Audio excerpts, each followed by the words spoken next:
Hello, hello, and welcome to the show about TV shows. I am one of your hosts, Jay. Today on the line, we've got Aaron, Hey, we've got Adam, Hello. and we've got Tony. Hello. In this Life for the Next, today we discuss the Netflix original series Warrior Nun. So I'm going to throw it to Adam to tell us a little bit about what it is that we watched. and this was Adam's show, right?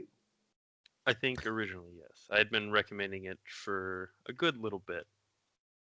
I think I seconded it. You did, absolutely. So Warrior Nun follows the story of a young girl who has been paralyzed for the majority of her life due to a car accident she got in when she was younger. That car accident actually killed her parents as well. I think her mom specifically. And left her in an orphanage paralyzed. And it follows A Catholic orphanage. a Catholic orphanage. That is very important to mention because the head nun there is a little bit abusive, and they kind of allude to her doing something. Being an kill. angel of death. This is a spoiler podcast, so if you haven't This is a watched spoiler it, you podcast. should know that. Absolutely. So they allude to her being an angel of death, and she tries to kill Ava. Luckily, however, Ava receives some sort of power and becomes a bearer of this power. And that's really where the story starts to kick off because this power heals her completely. She's no longer paralyzed. She can move around and gives her this strength. So she runs away because she's freaked out. It's like, holy crap, I can move.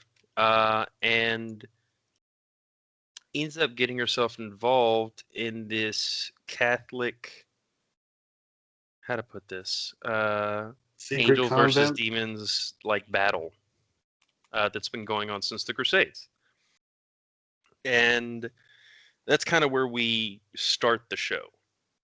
It follows her from not really trusting the church too much to absolutely fighting on their behalf. I think that's What is this power like? How does she have this power? You didn't really explain that. well. She got bestowed. She was dead. She was she was dead at dead. the beginning. You're right. She was dead.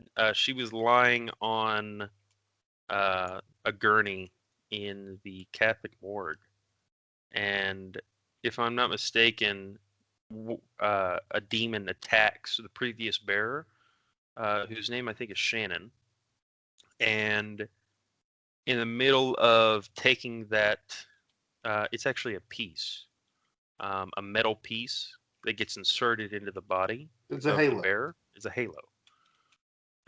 And in the middle of removing it from the previous bearer, a demon attacks. And I think it accidentally gets put into Shannon to hide it, which not only resurrects her, but also cures her of... Was she paraplegic or just... Yeah, she was quadriplegic. Quadriplegic, meaning she had no ability to move anything but her fingers, pretty much. So completely cures her of that, and then she gets kind of freaked out because, demons attacking her. They really want this halo, or at the very least to kill the bearer. Well, there's also this whole weird science aspect, right? There's the group that's trying to create a doorway to quote unquote heaven, and they're trying to get, what was the name of the metal? Divinium. Divinium, yeah. So, and Divinium apparently is just like a holy relic from an angel, like his armor, that's been melted down, and it doesn't share properties of any known metal on the planet. Is there anything else we've left out? Well, that was what at the beginning, Shannon, the previous bear, was dying because she was shot up with that divinium metal. I don't think a demon got her. There was a booby trap. She got shot with divinium bullets. Yeah, bullet, a booby trap got her. Right. We're introduced to these warrior nuns as they're being attacked by, I think, both a demon, but also by commandos that we later find out have been hired by the mysterious and somewhat evil corporation ArbCap.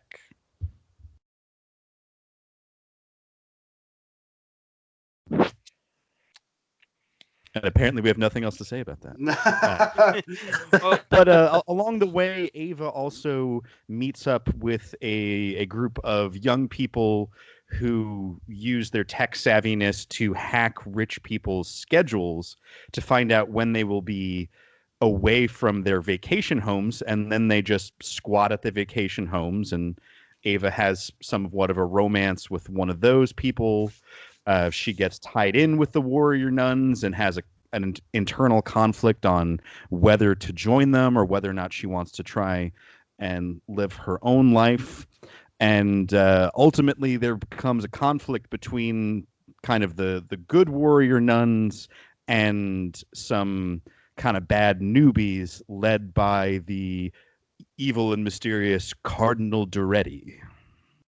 Who seems to be kind of just like a power magnate. Like, he's just interested in the power structure and becoming the next pope. And so he's getting all of the ducks in a row to make sure everyone's loyal to him.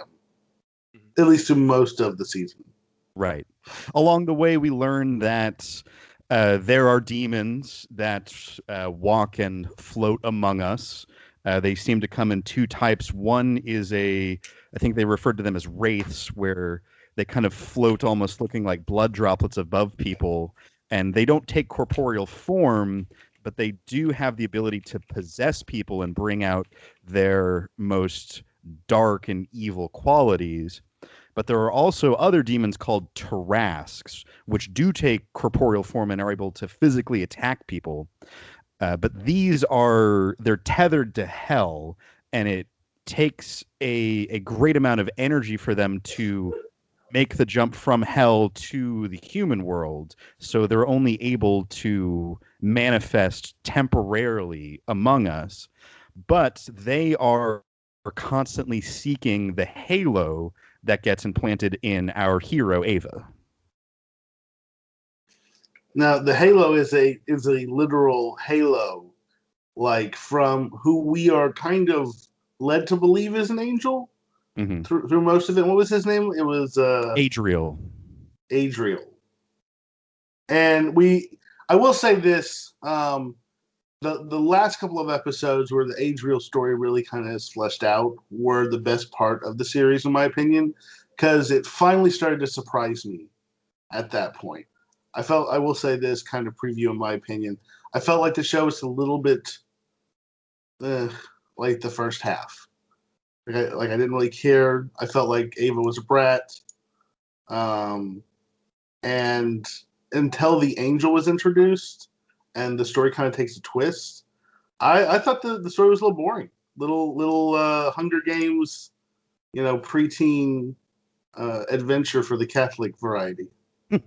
Now, throughout most of the beginning, and I mean, I might not have been paying good attention, but it seemed like it tailed off at the end. We had this voiceover where we heard Ava's internal dialogue, and I've got to say, myself, I couldn't stand it. I thought it was lazy. It was very much tell, not show, and half of it was, ooh, I'm attracted to this boy, and it didn't work for me. What did you guys think of it?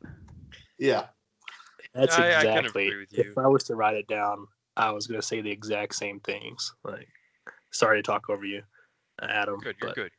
Those are all like literally the exact same thing. Like, it was the worst. Like, the dialogue was better than her inner dialogue. Like, the words she spoke outside of her own head were better than the words she spoke in her head.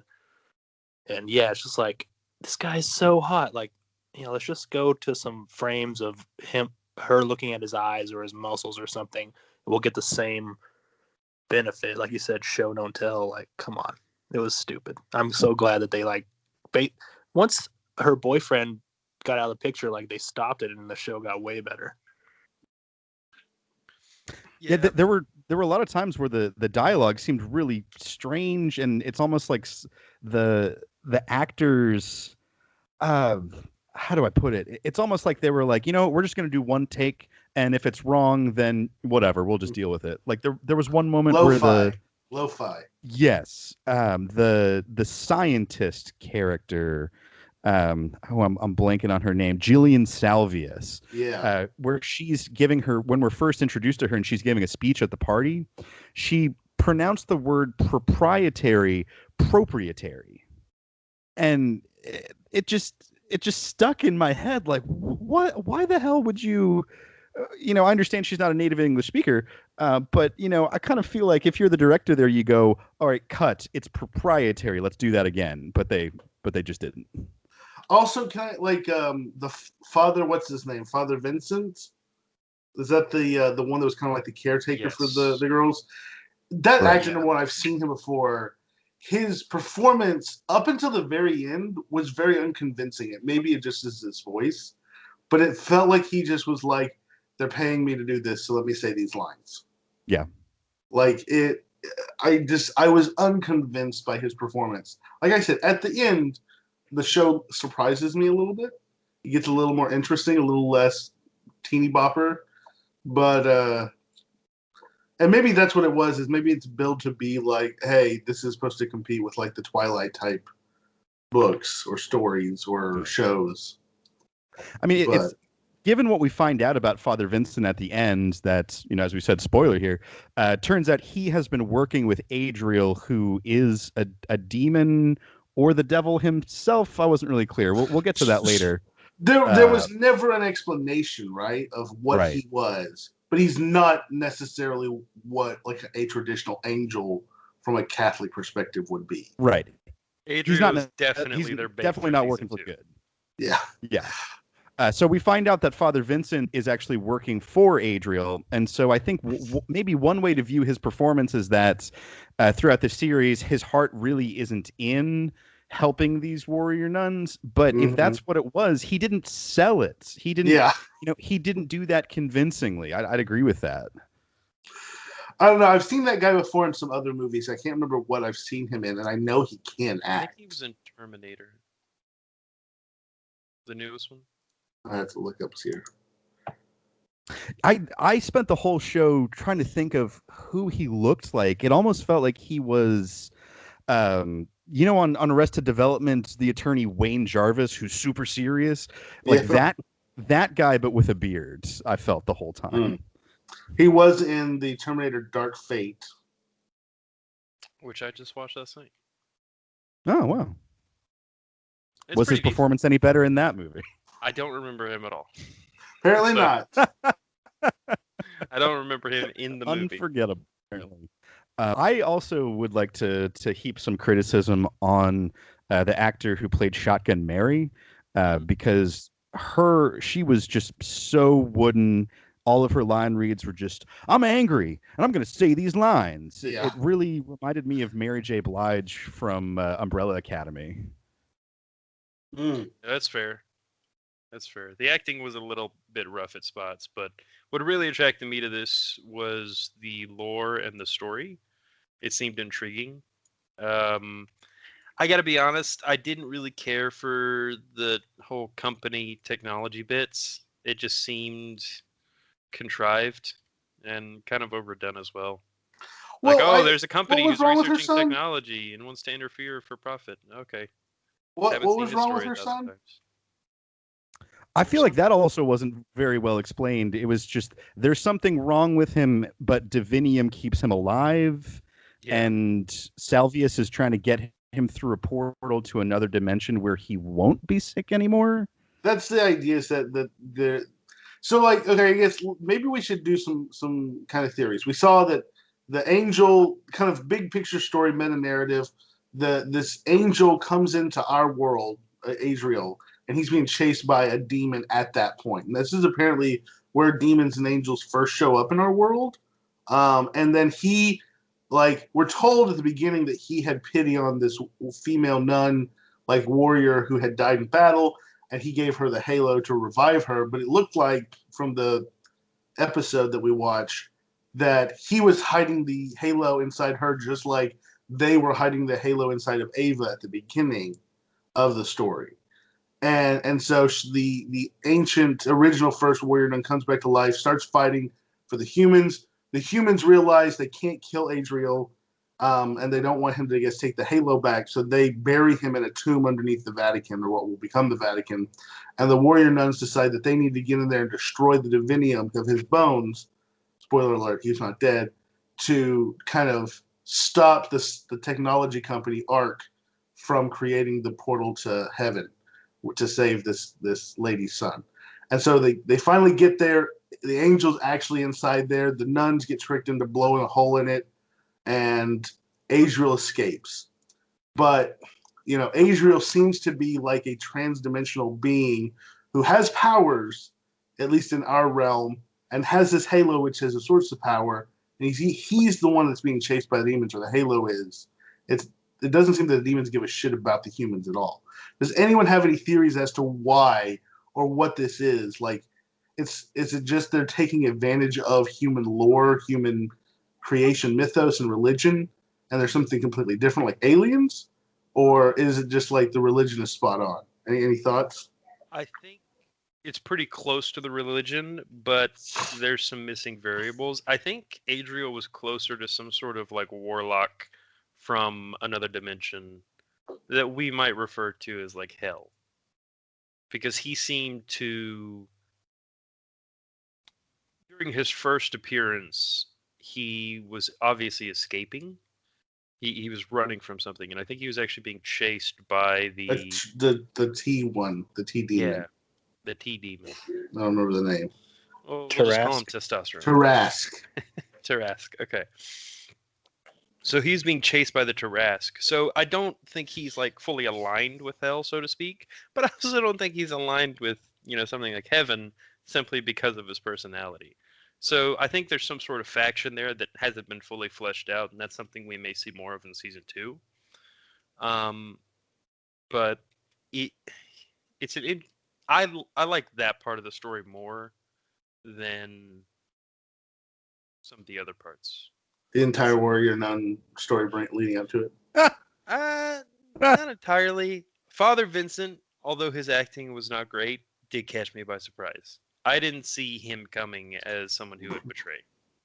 It was a Shyamalan twist. It was. Well, I want to go back to Adriel for a moment because I had a great amount of confusion about him because watching through this show, it felt like for 9.5 episodes, it was very much a two-sided conflict. There was good with heaven and the church and the warrior nuns, and there was hell with the demons and the bad stuff. But then Adriel comes in and he's being chased by a demon, so he's not from hell, but he's also not good either. It seemed jarring that all of a sudden it was just like, boom, no, there's multiple sides here. So something I want to ask you guys was, do you feel like this show took a stand on in its own world? Is there a heaven? Is there a God? Is there a hell and a devil? Like, what did you feel like this show was saying about its own world? I think it's going to go the science. We'll see when season 2 comes out, but I think it's going to go the science route where whatever her name is, Salvius, she seems pretty confident that she's discovered another dimension where there is no, I guess, pain or sickness or death, essentially, which I assume is where Adriel comes from. So it just may not be objectively moral in the sense of how humans view morality. Like, it may not, like, there's this kind of like idea that God is immutable and perfectly good. And that perspective is very Christian perspective.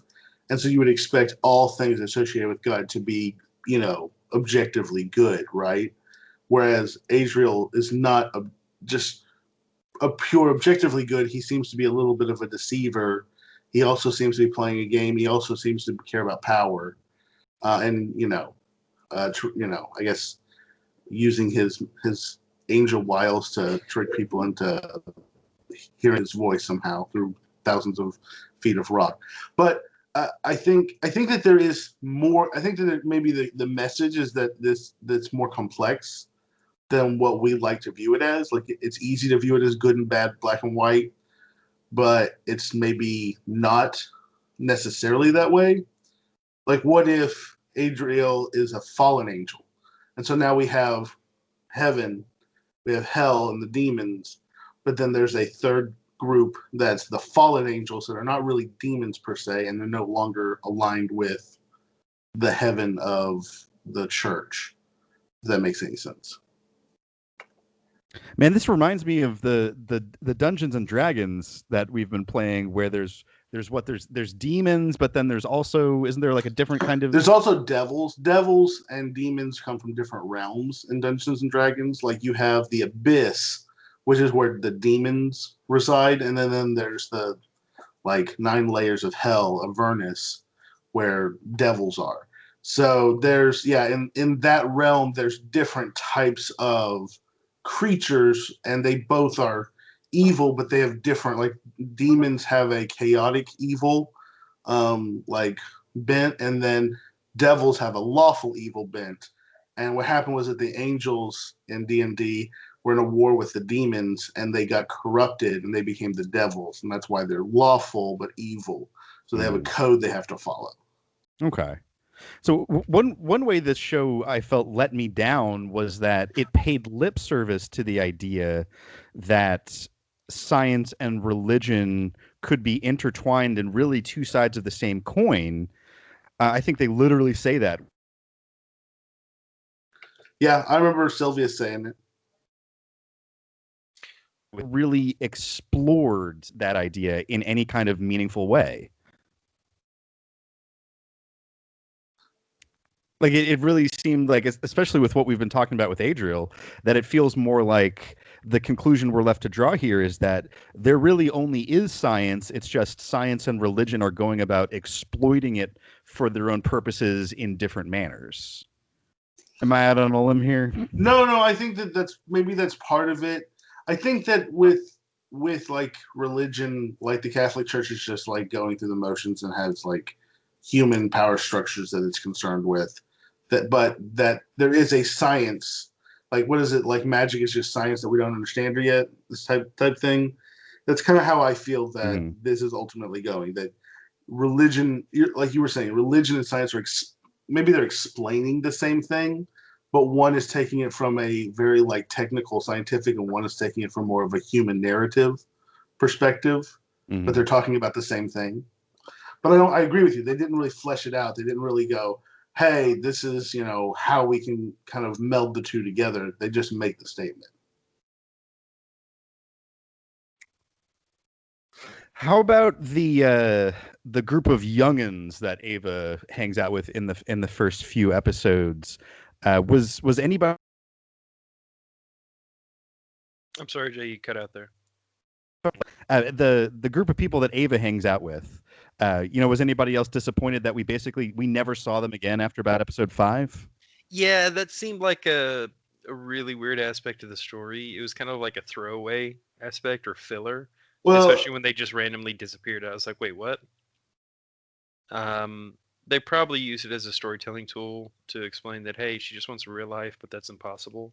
But even then, like, not really seeing any of them again, although they did kind of seem like shitty people, if we're being honest. I don't see why they didn't go the route of, I don't want to say not giving her a choice, but like obviously realizing that she could never have her own life because those Taras things are going to hunt and kill everyone she's around until they get the thing. So like kind of like a Batman thing. She needs to go off on her own, like protect her identity basically or whatever, to not put in danger the people that she cares about. Like she'll until she gets rid of the halo or something else, gets rid of all the demons, she'll never be able to like have a normal life. So I'm surprised they didn't kill off her main, I don't even know if I call it a love interest, like the first guy she's ever met since she was a small child. Yeah, that happened to be charming and good looking. So I thought there's a point where like one of the other warrior nuns, which like gets killed by a demon. I feel like I thought her boyfriend was going to get killed, and then she's going to have that realization. She's going to be like, I need to solve this problem if I'm ever going to have my own life, or else everyone that I am around is going to be in danger. Mhm. Do you think it was an odd choice to cast a Portuguese girl to play in English? Like, isn't the whole setting kind of also weird? They're all speaking English in like Spain.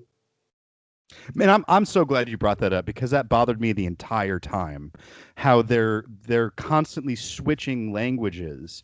Where, for example, when we see Father Vincent go to the bar and have a drink, he's speaking Spanish with the bartender. Yeah, But for the most part, they're speaking English with each other, and it's almost like it felt like that was a lazy production choice hmm where if we were like, okay, maybe the warrior nuns, they come from all over the world, and so we need a common language, and it feels like they're the logical choices would either be Spanish because they're based in Spain, yeah, Italian because they're part of the Roman Catholic Church, or just which old school does, Latin.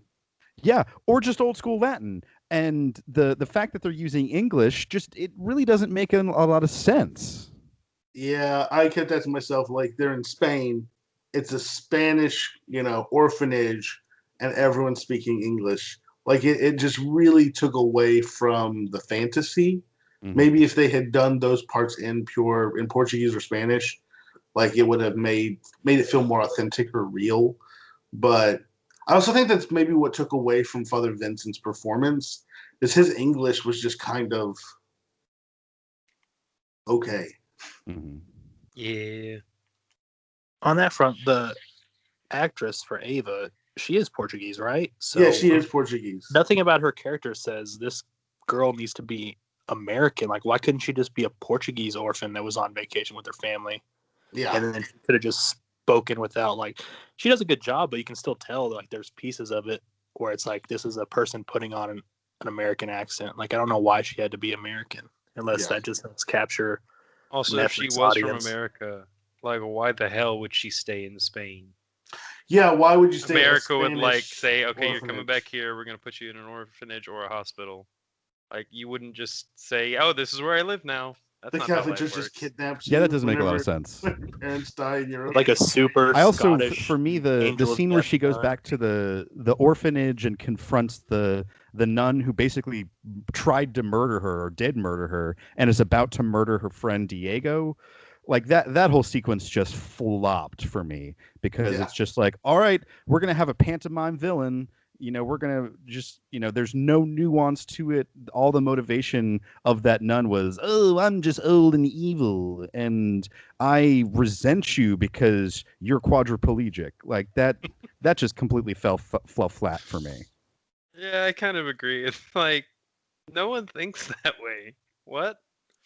Who's like, I don't like you because I have to take care of you You're because bitter you're because your life disabled. is shit. I'm going to kill you. Yeah, it just seems a very contrived response for someone you're trying to force into a villainous role. But let's look at the flip side. If she wasn't an evil old lady, I'm not sure the story would have progressed because there wouldn't be a need to escape the orphanage. Actually, that's not true. That's not true because Therese would still show up at the orphanage and try and kill her if she had the halo. Yeah, and they said she had aged out of the orphanage anyway. So, Hmm. we've got plenty of reasons for her to leave. That's true. I don't know. Maybe they just wanted to make it like, oh, this is not a good place. She's trying to escape from a bad past, I which just definitely, seems kind of. I definitely think that they're trying to do that. I just think that they kind of did it in a very stale way and it just unbelievable. She was too mean. Like that's what I feel like. The nun came off as just too hateful. But I was like, you're not a real person. Obviously, one of the writers had a bad experience in Catholic school, and he depicted the character based off that. I feel like maybe they wanted to do some sort of, well, like, because she wasn't possessed even, she was just naturally evil. I feel like they wanted to do something like, oh, Ava killed an evil, like she actually killed somebody, even though it was self-defense, and they weren't even like a demon. So she like actually killed a human. There's gonna be some sort of like emotional scar left, but then her little buddy Diego's like, don't worry about it. You're a good person. She's like, She was a okay, I am a good bitch. person. I am a good person. You're right. There's like no Deserved it. consequences. Well, I don't think that's I'm how sorry, the go law ahead. works either. If you just showed up at an orphanage, like, yeah, I don't she think did you try just and walk kill her, in. but I don't think you could call that self-defense. That's all I'm saying. But yeah. How about that? I think it was a cold open of an episode where Ava is trying to decide whether she wants to live a normal life or whether she's gonna fight the demons. And she's in an area with bars, and it's night, and she sees a drunk girl wandering off on her own, and then a man, follows behind to I think what we're left to assume is take advantage of her, and the man has a demon that Ava sees floating above him. But then it turns out that the girl's not really drunk. She's luring the guy into a trap to rob him. Mm-hmm. And like that just felt it felt cheap and exploitative. I didn't like that the it felt like if the girl there, if the one who's luring the guy into the trap to stab him and rob him, it feels like she should also have a demon over her, given that she's also doing bad here. Not saying that the would-be rapist shouldn't have a demon over him, because obviously he's up to no good too, but like, well, obviously all rapists are possessed, Jay. Oh. I don't know if the demon nun wasn't actually demon possessed, then I think that there's still just some free agency in this universe of people making bad decisions. Yeah, they just make worse evil ones. people. Yeah. Yeah, I have something that I want to be true, but I guess like the Wraith demons really just kind of poke a hole in my theory. Like what I would like to be true is like, yeah, Adriel's from this other dimension, and like you see, he obviously like it looks to me like he stole the halo from the demons, and that's like why all these Tarrasque keep trying to get it back. Like I would like it if that was the case, and the Tarrasque like they just have they're the real angels. They just not the real. They just have like a disregard. Like we're ants, I guess, so they don't care how many humans they kill on the way to getting their halo back, but they're not really like they kill everybody, but they're not like, I guess, pure evil. But the Wraith demons kind of throw a hole in that, because they're like, I don't know what their purpose is, if that would be something, because they're just kind of messing around making people do bad stuff. So that pokes a hole in what I kind of want it to be. Like Adriel's a thief. Like maybe they're both different sides of this interdimensional being, where like they're both like immortal, because they both seem to have these divinium bones, like we see when she's trying to get into the tunnel, and the Tarrasque bones are there, and they're divinium, and they think so that was a Tarrasque. I remember the bones when she was coming through the wall. That was a Tarrasque. Yes. Okay. Yeah, because they can phase through stuff too, or teleport or something. I think they were trying to get into Adriel, and they got trapped in the wall.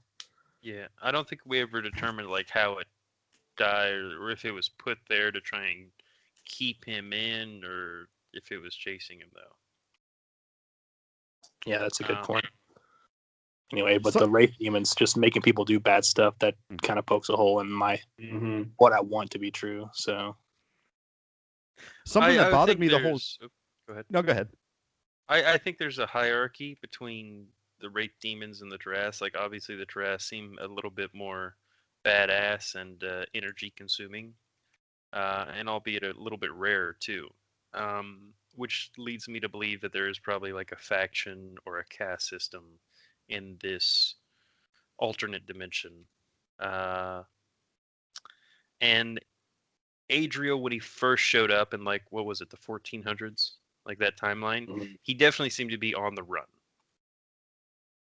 Which also leads me to believe that he's a part of a different faction. Not necessarily, we'll call it the Heaven faction, I suppose. Because he doesn't necessarily seem to have a great moral character, which leads me to believe that he is part of some sort of different faction, and I really hope they do expand on that in the future, because it would be really cool to get into like the alternate dimensions and go through that. But I also think that would be very high budget. So, or at least to do it correctly, it would have to be high budget. I was anyone else surprised to find out that this was not like based off of a book? Because I tried looking it up. I thought this had to be based off of some type of book or something. No, it's based off of a graphic novel, but Oh. it's actually um from what I read, it seemed like they took some characters and some ideas from the graphic novel, but it's radically different. Mm. Where supposedly in the graphic novel, the Catholic Church is actually an unequivocal force for good. And there's some differences about, like, I think how the Warrior Nun thing works, but like the basic story of, this started 600 years ago, with a nun who died and was given the halo, and then it gets passed from Warrior Nun to Warrior Nun after that. Like that is from the source material. Okay. Because I was looking at the Wikipedia page and I couldn't find anything about like where it came from. It just said that Netflix was turning it into or was making a show. Yeah, it's called Warrior Nun Ariala. It's a manga style American comic book, according to the most reliable source on the internet, Wikipedia. I may have to check that out. That sounds really interesting. That sounds more up Adam's alley. Yeah. I really like manga and anime in general, so light novels. Well, okay, do we want to do our scoring, or do we have any final thoughts on it before we do scoring? I'm sorry, Tony, go ahead. I was just gonna.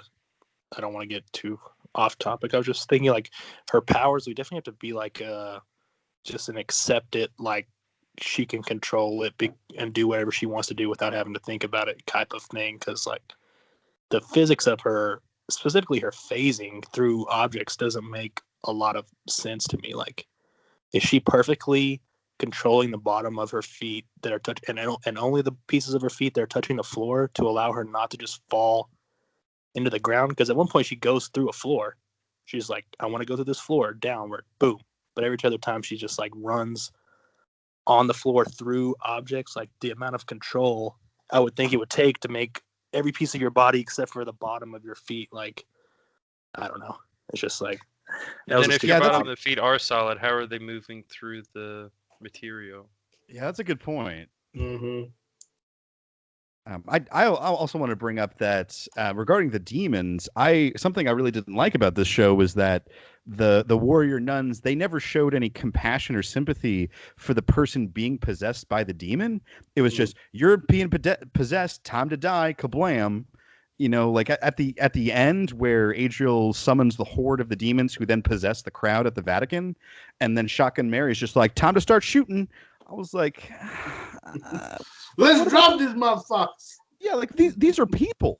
Like, I know they're being possessed, but like, does that mean you just kill them?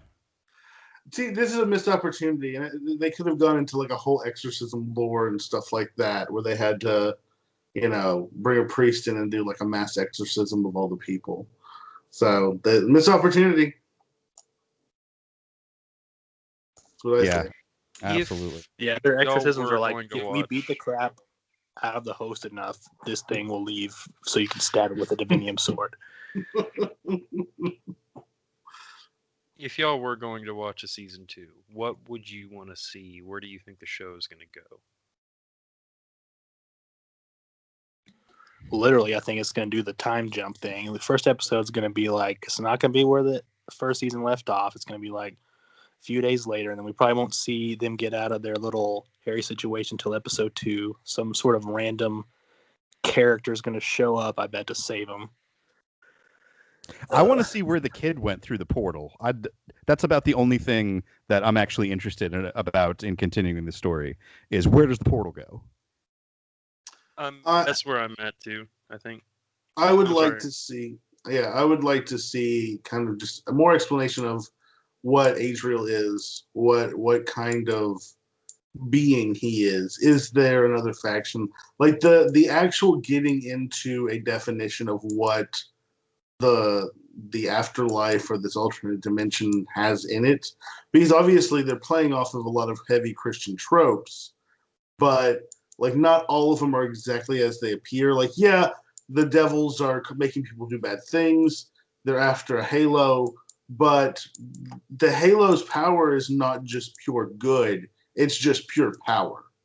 And I don't know, to me, almost in a certain way, this gets back to a might equals right kind of mentality, which I feel like is a little bit foreign to how we think, in the modern world today. That the angels are good because they are powerful, not because they do the right thing. Yeah, That I like that take. Yeah, that actually reminded me of something. I'm with you. I want to, I guess, delve more into Adriel's story. His is more interesting than Ava's, really. But at the end, he does control the wraith demons. So I guess that would still leave a door open for what I want to happen, where he's like against the Tarask. Maybe he's been controlling these wraith demons the whole time. Maybe the Tarask and the wraith demons aren't necessarily aligned. Like, I don't remember seeing a sequence where they were working together. We just see them both manifest in our world. Maybe the Tarasks are angels, and you shouldn't judge a book by its cover. Heavy metal. I was kidding, but I'm definitely in the same camp, so to speak. I'm interested in this other dimension. What's going on there? Who is Adriel? Like, what's his backing? And where'd that kid go off to? I don't really care. Why did his face, like, only parts of his face glow whenever they were showing the divinium? Mm-hmm. Like, it looked like someone sneezed divinium onto his face. The budget.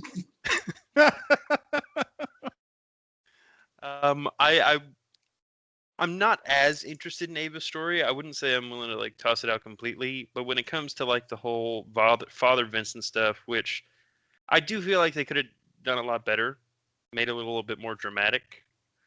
Just kind of fell a little flat for me. It did catch me by surprise, but it could have been done so much better and really played that up.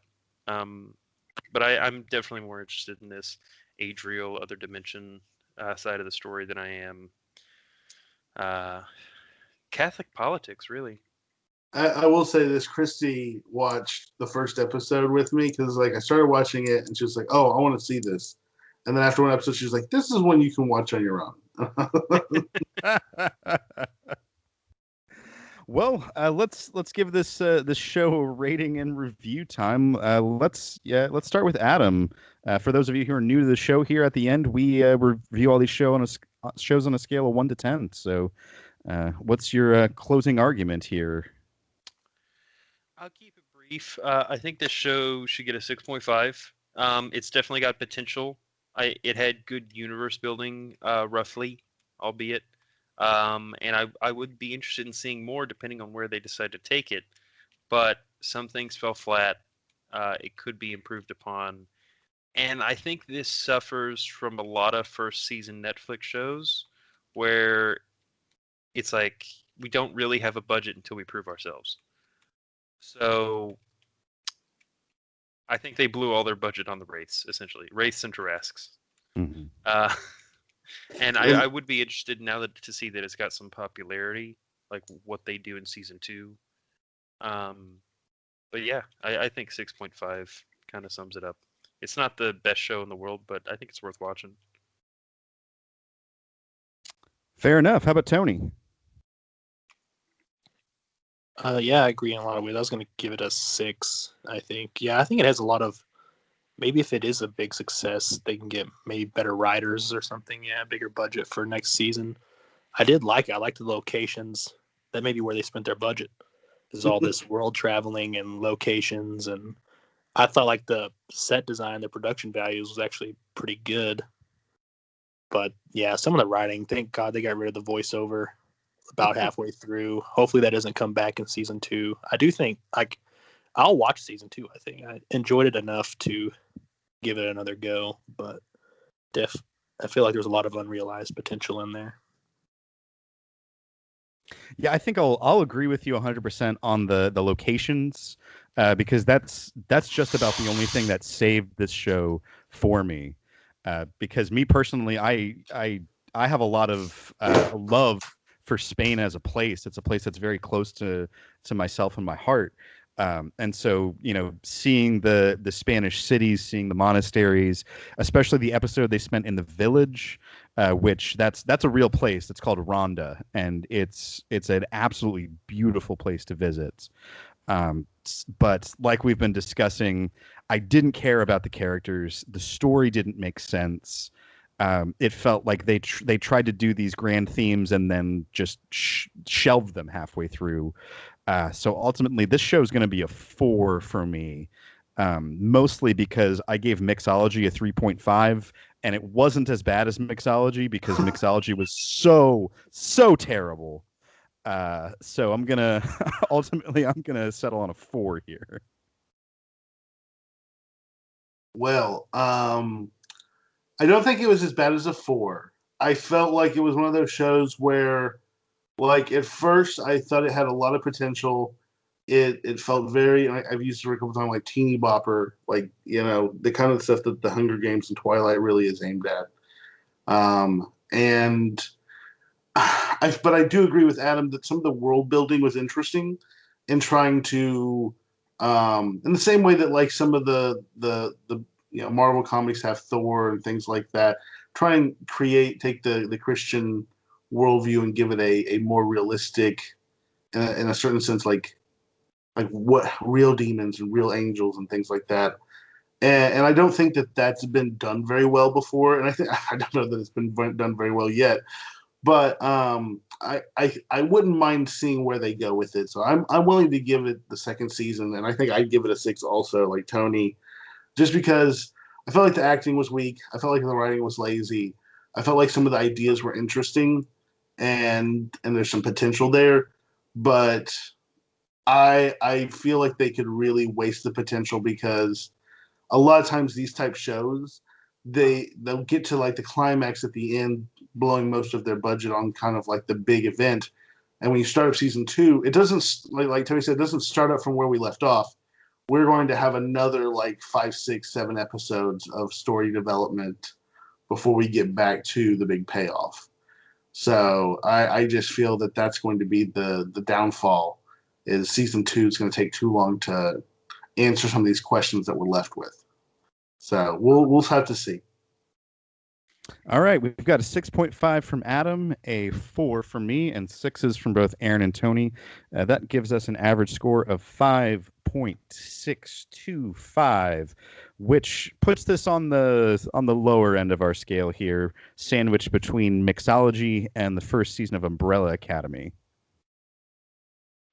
I've heard Umbrella Academy gets better. It does. Can't confirm. I watched a little bit with my father-in-law when he was watching it, and I think it's I think we did learn this at the end of the last season, but they end up in 1960s Dallas. Yeah. Right, leading up to the Kennedy assassination, and as a almost lifelong DFWer myself, like anytime my hometown gets a shout out, that makes me interested. Oh man, that gives me an idea for a show to watch. Is it Umbrella Academy season 2?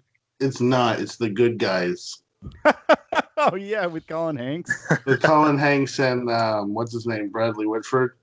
Yeah, because I think they filmed it in Dallas. It's 100% set in Dallas. Like, it's very, I don't know. It's not great. It's not a great show. It didn't make it, but it's fun.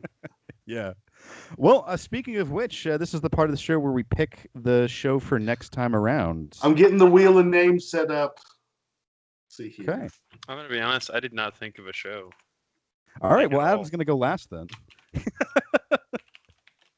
Comrade Detective. All right, we've got Comrade Detective from Aaron. I think that's how you spell detective. How about Tony? What do you have to offer this time around? Well, I'm guilty of partially breaking the rules since I've started watching a few episodes, but I'll nominate Killing Eve. All right. I mean, it's not against the rules. They're just like Jack Sparrow. They're more guidelines. Well, yeah, and there's shows where like if you start watching a show, you're like, this would be a fun show to do with the show. I think that's perfectly acceptable. Jables? There's a show called Below Deck. It's about the crew of super yachts. It's kind of a comedy drama. I know you've seen some of that one. I have. Adam, any thoughts, feelings, urges? Oh, I'm so not prepared. Sweet Home. It's a new Netflix series, but it's definitely in like a different language and You picking like all these foreign Godzilla ones. style. Yeah, I like foreign movies. Sweet. There's nothing wrong with that. I mean, we did Fooly Oh. Cooley. We did. I'm not complaining. I'm just saying that you're starting to go a complaining. certain route. You're Is complaining. it Sweet Home? Is that how it's spelled on the Yeah. screen? It's on Netflix. Okay. Uncommon Detectives on Amazon. The last time I checked, it was free. So, Killing Eve, I think it's on Hulu, Mm-hmm. and Below Deck on Yeah. Hulu. I think it's going to be on Peacock, and if that ends up being the way, like I have no problem paying for subscription that we can all share. Well, I definitely think that Peacock also is like you can just watch commercials. So, Yeah, I think Peacock's free. Comrade Ooh, Detective. congratulations. I'm excited. Man, me too. I probably would have watched this myself even if we didn't do it for show because I know mean, nothing. I know nothing about this. I Really? read a short little synopsis, Mhm. and I know that what is it? Is it Channing Tatum is pseudo involved? But I haven't seen a second of it. I haven't watched any previews. Like I just was like, this seems like it's going to be shit. I want to watch it. Yeah, the description sounds bonkers, and I am so excited. I think it's pretty short too, only like 6 episodes. It's not a long one. Yeah, this let's see here. I'm gonna check on is it Amazon. Yeah. I don't know how to spell Amazon apparently. But basically, it's a kind of like a found footage where it's a fake show from Romania in the 60s or 70s, and it's a buddy cop show about these, Starsky detective. and Hutch. Yeah, in Romania in the 70s, and it's supposed to be like for the glory of communism. It sounds crazy, and I'm very excited. I'm very excited. This sounds right up my alley too. I love this kind of stuff, especially whenever it's like the pseudo found footage, or like I don't know. To me, like you know Garth Marenghi. Like it's like this is something that I filmed in the '80s, and I'm re-releasing it now. It's obviously not what happened. Exactly, and I think maybe to make Adam feel a little bit better, I think this is also not in English. I'm pretty sure it's in Romanian. Oh wow, I don't mind that. So, it's got good ratings. I've been chastised. All right, guys, I'm looking forward to that next time. So, for all of us here at the show, so long and take care of yourselves. Till next time. Salutations. Thanks for all the fish. Thank you.